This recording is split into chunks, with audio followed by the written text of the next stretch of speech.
In Regency England, which was the brief period between Georgian England and Victorian England, a man rose to prominence named Beau Brummel. His real name was George Brian Brummel, but he was nicknamed Beau because of his charm and how beautifully he dressed. A friend for a time was the poet Lord Byron, and he said there was nothing exceptional about the way he dressed except for a certain exquisite propriety. His wit was very famous also, and because it had a very particular character. It was just about meaningless. William Hazlitt said it teetered on the brink of vacuity, and Virginia Woolf said that it skimmed the edge of meaninglessness but maintained a curious mean. And using that term, curious mean, there was an article in Cabinet magazine by Brian Dillon about how Brummel tied his cravats. Brummel's morning routine, his toilette, was famous and it attracted spectators.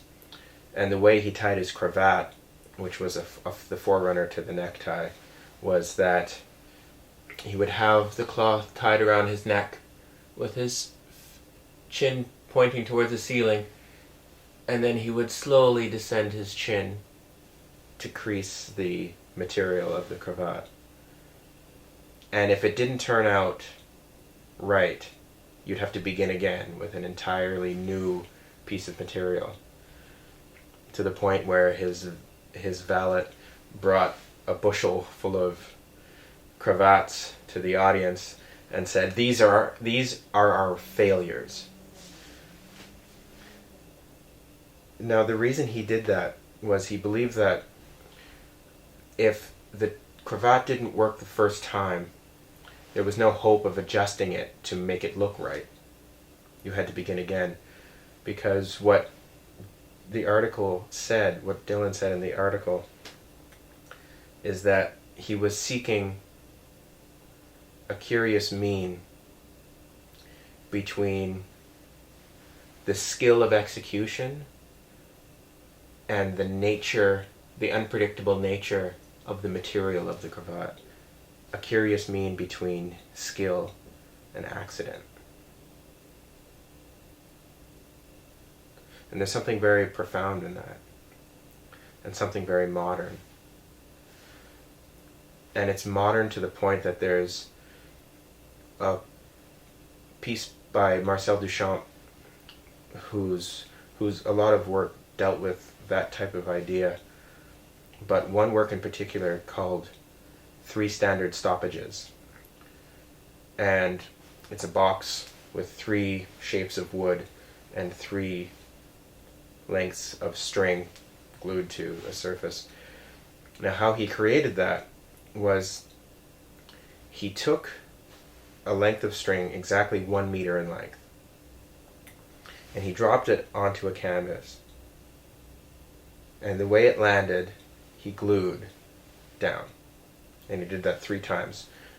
3 drops from the same height, the same length of string, at the one after another. Now, the length of that string is 1 meter, and he cut pieces of wood to the shape of the string as the way it fell, and called those meter sticks, and they are technically the length of 1 meter. It's a statement about standardization and how that's kind of an impossibility, but conceptually, what it's made of 3 actions done in exactly the same way 3 different times, but because of the variables of how the string was dropped, of the air currents in the room, and other variables,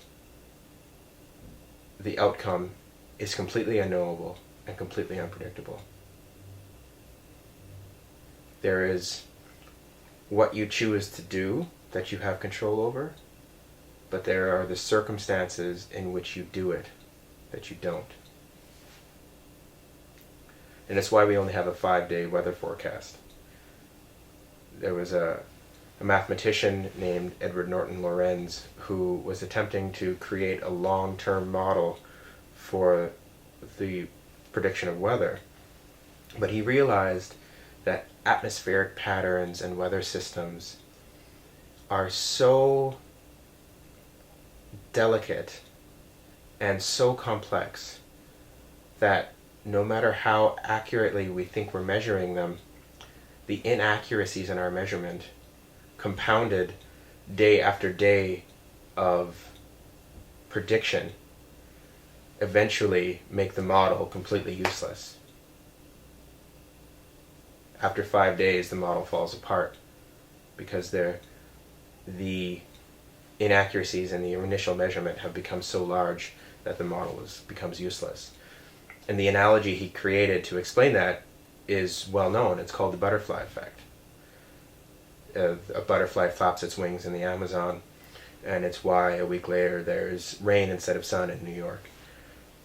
And it's an interesting analogy, but what it ended up becoming the foundation of is chaos theory in mathematics. And the definition of chaos in mathematics is when the present predicts the future, but the approximate present does not predict the approximate future. And there's a humility in that. It's why Henry David Thoreau wrote in Walden that you can't choose to do good. You can do what you hope is good, and ultimately what you must, but you can never be under the illusion that the actions we take can have the outcomes we intend. The circumstances that they enter into are complex beyond our reasoning. And so we are subject to them. And it's all of the great screen comedians all represent that. Chaplin, Buster Keaton. They all are chaos creators. But the most precise of those chaos creators was a French filmmaker named Jacques Tati. It was very subtle, very delicate, and very precise. And there are scenes where his character, Monsieur Hulot, enters into situations and causes chaos that he's not even aware of. There is a gentleman playing cards, and Tati accidentally turns the character's chair without the person realizing it, and he lays down a card, and then Tati turns his chair back, and he doesn't realize that he's laid a card in the wrong game. He's ruined that game, and he thought he was doing something very, very smart in the game he thought he was in. There are complexities surrounding our actions that we can't hope to understand. But there's a balance that can be struck.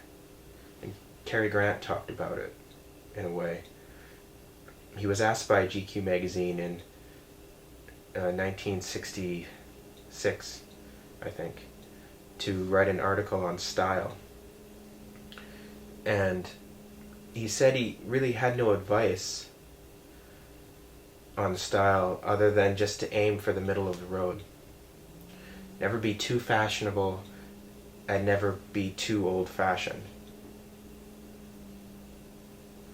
And he said confidence, too, is the middle of the road. It's not aggressiveness, nor is it timidity. It's the middle ground. It's something that can be applied to everything, and it's the way my favorite art is made.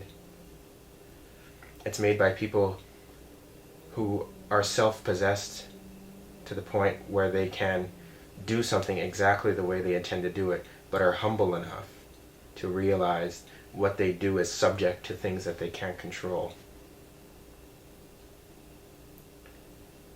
It's made by people who have been able, even for a moment, to find that curious mean. They're able to strike that balance between activeness and passiveness, between skill and accident, and ultimately between chaos and cosmos.